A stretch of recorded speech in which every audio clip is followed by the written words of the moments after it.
கர்த்தர் ஒன்று சொல்றாரு, பெரிய உழைப்பாளி பெறாதத என்ன நம்புற பிள்ளைகள் பெறுவார்.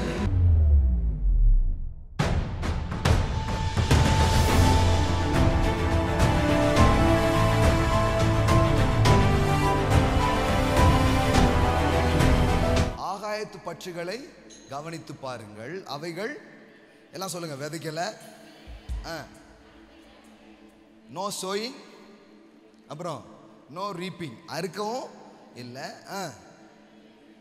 சேர்க்கிற பழக்கமே இல்லை. மூணு, அதாவது இது எல்லாம் தான் பெரிய ஃபைனான்சியல் கோட்பாடு. விதைக்கணும், என்ன பண்ணணும், அப்புறமா அதை போய் என்ன பண்ணணும், பொருட்களை உண்டு பண்ணால் மட்டும் போதும், விற்கவும் தெரியணும். ஆமென். அப்புறம் களஞ்சியத்தில் சேர்க்கணும். இது எல்லாமே ஃபினான்ஷியல் பிரின்சிபிள்ஸ் தான். விதைக்கலை, அறுக்கலை, சேர்க்கலை. இங்கே என்ன போட்டிருக்குது, உழைக்கலை, நூற்கலை. 5 விஷயம் சொல்லுங்க பார்க்கலாம். சொல்லுங்க, விதைக்கலை, அறுக்கலை, சேர்க்கலை, உழைக்கலை, நூற்கவும் இல்லை. இது எதுவுமே பண்ணல. ஆனால் அது இது எதுவுமே பண்ணல.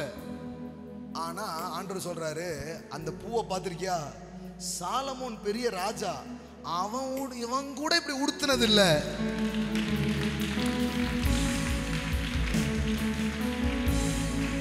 அப்படின்னா என்னன்னா, கர்த்தர் ஒன்று சொல்றாரு, பெரிய உழைப்பாளி பெறாதத என்ன நம்புற பிள்ளைகள் பெறுவார். It is not hard, it is God.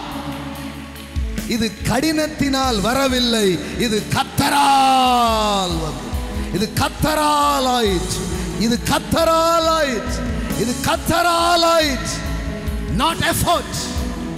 ஏன் எஃபோர்ட் இல்ல, ஏன் முயற்சி அல்ல, ஏன் பிரயாசம் அல்ல. Therefore Jesus says, நீங்கள் விதைக்காததை அறுக்க உங்களை அனுப்புகிறேன்.